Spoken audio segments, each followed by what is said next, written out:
Well, we had a bit of a race going on the Patreon poll this month. It looked like Black Sabbath was poised to be the next playlist video. I even picked up a copy of the first album on vinyl to prep for it. But then, following a surge in patrons, Jimi Hendrix came around to win the poll. So a huge thank you to all my patrons for voting in this poll. And you know what? Since Black Sabbath came very close to winning, they're going to be my next playlist video. But for now, let's talk about Jimi Hendrix. I've said before that I almost consider Jimi the embodiment of all that is rock and roll. It's practically impossible to overstate his importance to the genre. You're considered one of the best guitar players in the world. Most people probably picture him in his psychedelic outfits, playing with his teeth, lighting his guitar on fire. But there was another side to Jimi. The more methodical, emotional artist who wrote beautiful songs with vivid lyrics and pretty much revolutionized how we play guitar. I mentioned this in the History of Rock 60s doc. The way he utilized feedback as a musical instrument in and of itself still sounds so fresh after all these years. And all this in a span of 4 years, 3 studio albums, 1 official live album before his tragic passing at the age of 27. Since then, there's been a seemingly endless number of releases, both audio and video, of unreleased studio outtakes, full-length concerts, and countless covers of his material. I think the easiest way to approach this playlist would be to stick mainly to the officially released studio albums and singles during his lifetime, with admittedly a couple exceptions. But there are some essential live tracks that are required listening for a Hendrix playlist, so we're gonna do things a little bit differently this time. We're still going to format this like a vinyl record, no longer than 26 minutes a side. But instead of 6 bonus tracks, we're going to have a live disc of selected performances that are integral to Jimi's discography and really show off the genius of his playing. With that said, let's get started. Move over, Rover, and let Jimi take over. I debated saying let JT take over, but I thought that would sound kind of dumb. We're going to start, where else, with Purple Haze, his most famous song and the single that made him a household name. Right off the bat with those tritone harmonies from the guitar and bass, you know you're in for something different. And then comes that iconic guitar riff. This was the first Hendrix song I ever learned on guitar, and it's still just so much fun to play. Jimi wrote it backstage at a gig, originally as Purple Haze, Jesus Saves, and together with drummer Mitch Mitchell, bassist Noel Redding, and producer Chaz Chandler, best known for his work with the Animals, they produced one of psychedelic rock's most impressive anthems. The guitar playing is the obvious standout. Jimi just keeps pumping out hook after hook, and even though his guitar is only harmonized with a bass, you can really hear that R&B horn influence with that Buddy Guy style touch. The song's most famous line has often been misquoted. Even I poked fun of it in the History of Rock 60s doc. Excuse me while I kiss this guy. To this day, it still sounds so unique and fresh, and so few modern songs can really match its innovation. And it's only the first song on Are You Experienced? I think I find the second track, Manic Depression, even more impressive from a performance standpoint. It's much more raw and down to earth, something of a blues form with a waltz time signature. The way he incorporated all this blues vocabulary with such attack and speed, it's no wonder this guy had every guitarist in England running scared after this album came out. But it's not all about acid rock guitar playing. The Wind Cries Mary really displays the beauty of Jimi's writing. I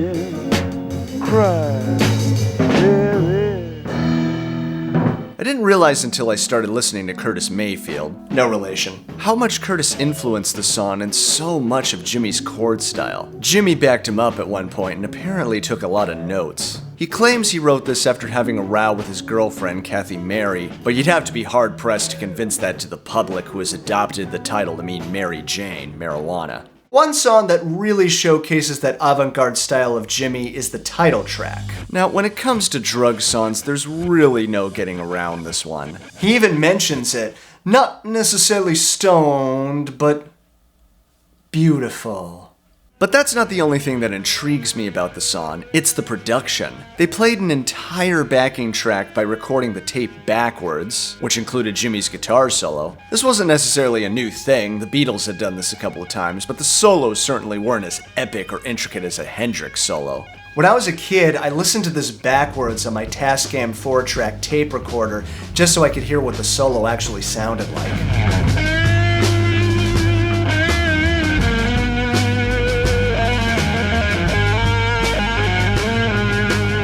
It was almost like an acid trip in and of itself hearing that. It's the perfect way to end Are You Experienced? It's the title track after all. I got one more track I'm going to include on side 2, but for now, let's move on to Axis Bold as Love. In many ways, I think this might be my favorite of Jimmy's albums. It feels like his writing really blossomed here. A lot of Bob Dylan influence, a lot of introspective ideas, but that doesn't mean we still can't rock out. But to do a thing that was recorded in 1733 in the Benjamin Franklin Studios, a thing called Spanish Castle Magic. Spanish Castle Magic is one of my favorite rockers, named after a club near Seattle, Washington Jimmy used to go to in his youth. It's a lot like Purple Haze, an iconic guitar line anchored by those augmented ninth chords, beefed up by an 8-string bass and a piano, both played by Jimmy himself. It's so heavy. The breakdown of the verses adds so many dynamics as the vocal speaks of this almost majestic adventure. If we travel by my dragonfly. It's the perfect track to spin if you're going on a road trip. There's other songs that show he's a genius writer, like the staple Little Wing. This song, this performance is perfect. It's just perfect. That opening Curtis Mayfield-influenced chord sequence has a very clean tone, which lets you know we're experiencing something totally different than what we're used to hearing from Jimmy. Then Mitch comes in with some jazz-style fills before an emotional vocal with romantic imagery. This might be my favorite vocal of his. It doesn't matter if he doesn't quite hit every pitch perfectly. The emotion is there, and the song is so uplifting. When I'm sad, she comes to me, 1,000 smiles she gives to me free, says it's all right. You know, maybe only after having gone through the 2020 pandemic do I understand more than ever the power of that sentiment. And then with a dive bomb from Jimmy's whammy bar, we get another iconic solo, this time played through a Leslie speaker.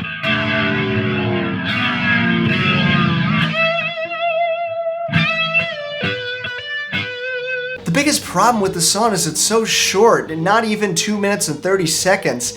I just want it to keep going, but it fades out. Ugh, it's so frustrating. There's been a lot of great versions of this song over the years, some live renditions or outtakes from Jimmy himself, but I always come back to the original. It's a masterpiece and a must include on any Hendrix playlist. The follow-up song on Axis is actually longer, the longest on the album, If 6 Was 9, a celebration of hippie culture and individualism from those white-collar conservatives pointing their plastic finger at Jimmy. It actually includes what I consider to be Jimmy's most prophetic line, spoken so ominously you'd swear he was looking into the future. I'm the one who's got to die when it's time for me to die, so let me live my life the way I want to. And certainly Jimmy did just that. The freeform jam is just sublime and even features a drum solo from Mitch Mitchell and Jimi Hendrix playing that recorder at the end. It's a wild song to say the least, the perfect way to end side 1 of Axis Bold as Love, and the perfect way to end side 1 of this compilation. Now let's discuss side 2. We're gonna go back to Experience to include Fire, another staple of his catalog. This sex-driven R&B inspired rocker seems pretty self-explanatory in terms of lyrical content, but in fact it actually came from a visit at Noel Redding's mother's house where he asked to stand next to the fire to get warm. Going back to Axis, I debated between including Castles Made of Sand or the title track. It's hard to pick songs for these lists. But I'm gonna go with Bold as Love, which sounds so quintessentially Hendrix to me. With a guitar chord that almost sounds like the discharge of a gun. We're dropped right into the action with anger. He smiles towering, shiny metallic purple armor. Color is definitely the motif of the song. Jimmy spoke of feeling some kind of synesthesia between colors, musical notes, and emotions. And I feel like this song is kind of a resolution to the themes of the entire album. It begins with the curiosity of Up From the Skies, then goes through the excitement of Spanish Castle Magic, the melancholy of Castles Made of Sand. But through all these emotions, Jimmy is still bold as love. Just ask the Axis. What is the Axis? God, consciousness, maybe music itself? Whoever he is, he knows everything. Now let's talk about the double LP Electric Ladyland. Definitely a departure from the previous albums of mostly 3-minute singles. But we do get a short but sweet R&B rocker called Crosstown Traffic early on. Some obvious innuendos here, sung with a lot of energy. I've always felt like you can hear the blueprints for hip-hop in this song. That's Dave Mason of Traffic singing backup vocals, and the lead guitar line here is doubled with a kazoo of all things. Again, it's a shame it's so short, but you can see why it was a standout single. Some of the songs here are kinda hard to pick out. It's one of those albums that's best listened to as a whole. That whole LP means so much. It wasn't just slopped together. Every little thing that you hear on there means something. But on side 4, we get some more standouts, including a civil rights commentary with House Burning Down. Right off the bat, the distorted guitars make you feel like you've stepped into an inferno. The question, why'd you burn your brother's house down, could definitely be felt in the summer of '68, following the assassinations of Dr. King and Bobby Kennedy. But try to learn instead of burn, hear what I say. You can really hear Jimmy's narrative being more inferred by social commentary. And this is followed by the Bob Dylan cover All Along the Watchtower, one of Jimmy's most famous tunes and a staple of 60s counterculture. The original appeared on Bob's 1967 album John Wesley Harding, following his motorcycle accident. I think the dark scenery and urgency in lines like "Let us not talk falsely now, the hour's getting late," are akin to the societal urgency of the times they are a-changing. This wasn't the first Dylan song Jimmy had covered. He performed Like a Rolling Stone at the Monterey Pop Festival. But Watchtower just seemed perfect for him. With Dave Mason playing that acoustic guitar, along with Brian Jones on percussion, the song has such an earthy feel compared to the heavy electric feedback of the previous tune. Even the solo feels more melodic and grounded, but no less creative. Bob Dylan himself has often praised this rendition, sometimes even performing it the same way live. If the author considers this to be a great cover, it's gotta be included on this playlist. For our last 2 songs, we're going to step into Jimmy's posthumous work. There's been many attempts to recreate the unfinished 4th studio album, the first being Cry of Love, released half a year after his passing. And it kicked off with my personal favorite posthumous single, Freedom. A funky single with a memorable guitar riff and some bluesy lead lines. We've still got Mitch on drums, along with bassist Billy Cox. While it has been adopted as a civil rights anthem, the title is obvious, the lyrics seem to suggest Jimmy seeking independence from drug addiction, or specifically his girlfriend's heroin addiction, something that would claim his life. It was released as a single in 1971, backed with a beautiful ballad which will close out this compilation. Fly On My Sweet Angel. Boy, talk about prophetic. While it was one of the last songs recorded by Jimmy, left somewhat unfinished, he'd been developing it for a while in response to a dream where he was visited by his late mother, Lucille. It makes the sentiment even more beautiful, but it's hard not to think of this ballad as a goodbye to the legendary guitarist. Forever he will be by her side. I actually owe this song a lot for influencing my own song, Sweet Raven. So those are my studio picks. Now we're gonna move on to the live disc. Jimi Hendrix was a whole different entity live. It's why some of these performances, Monterey included, are better experienced visually. But we're really focusing on the song performances, and to me, no Hendrix compilation is complete without the Band of Gypsies track, Machine Gun.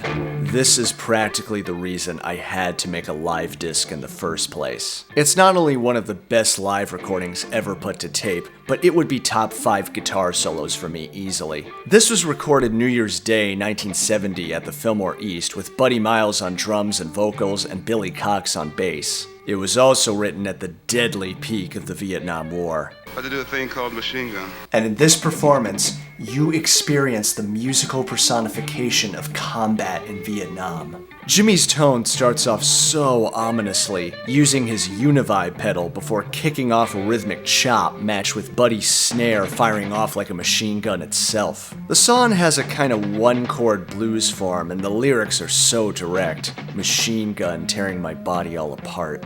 About 4 minutes in, the solo starts, with a long wail from Jimmy's guitar that sounds like a scream. Whether you're interpreting this to be the experience of combat itself, or the anger and pain the American people are feeling watching their family and friends coming home in body bags. You feel this solo right in your chest. I don't even think Jimi is consciously thinking where he's going to go next, what scales or licks he's preparing to run off. I gotta believe this is just pure emotion and anger being channeled right there on the spot. Also, give props to Buddy for that short verse he sings. It's so soulful. When the song finishes, there's a long stretch of silence from the audience. They know they've just witnessed a work of genius created on the spot for them. Later on, Miles Davis was so moved by this performance he wanted to team up with Jimi, which unfortunately never came to be. This song needs to be studied by anyone wanting to learn guitar and appreciated by all lovers of music. But there's always a yang to the yin, so I wanted to include another of Jimi's compositions on this album, Power to Love, also known as Power of Soul. Very different vibe. It's groovy, the energy is so contagious, and Jimi's wah-wah comes screaming out of the gate, one memorable riff after another. The chorus is catchy as hell. I've often wondered if Power of Soul is meant to be a civil rights message in the vein of I'm black and I'm proud, but either way, it's still a universal idea. Band of Gypsys was the only full-length live album released in Jimi's lifetime. In a sea of endless posthumous releases, some of these live tracks have become legendary in their own right. The Winterland shows with Mitch Mitchell and Noel Redding from October 1968 are one such example. They are just on fire here. In fact, I even considered using the Winterland version of Fire, but instead we're going to include a Hendrix classic that I didn't include on the studio compilation. To be honest, I never got that into Foxy Lady as much as others do, but this version is a whole different vibe as everyone really gets a chance to stretch out. One of the first attempts at a live record following Jimi's passing was Hendrix in the West, and the 13-minute rendition of Red House from the San Diego Sports Arena in '69 has become a fan favorite. It's an original slow blues, and in this version, Jimi really takes his time. And when he goes into that middle solo, you know it's just Hendrix blues heaven with Mitch swinging like crazy and Noel holding it all down. To finish off the compilation, I can think of no better concert to include than the famous Woodstock set. Jimi was the last performer to play Woodstock on that unscheduled Monday morning. It's here where we get one of my favorite versions of Voodoo Child, Slight Return. This is a song that really lives live on the stage. A true tribute to his blues masters, and maybe one of the most famous wah-wah-driven songs. I will say this very raw version is kind of an acquired taste because it does go on for a while, and you can hear Jimi working out other songs at times, like a snippet of Stepping Stone, but it does end with a repeat of the opening lick. And I'm sure at least some of you know that this leads into arguably his most famous live performance. Yes, the instrumental rendition of the Star-Spangled Banner, complete with distortion, feedback, and whammy bar bombs to simulate the sound of war, indicating that the Star-Spangled Banner meant something different at that moment. While there were plenty of critics who disapproved of the hippie guitarist's blasphemous attack on the national anthem, it's now widely regarded as an iconic piece of history from the 60s and a moment that defined the electric guitar. It's not unorthodox. It isn't unorthodox? No. I thought it was beautiful. But there you go. And I can't think of a better way to end this compilation. Remember, you can check out a Spotify playlist in the description below, and be sure to comment on what your favorite Jimi Hendrix song or live performance is. And also, you can watch an extended version of this video on my Patreon page. Black Sabbath is next, so I'll see you all next time.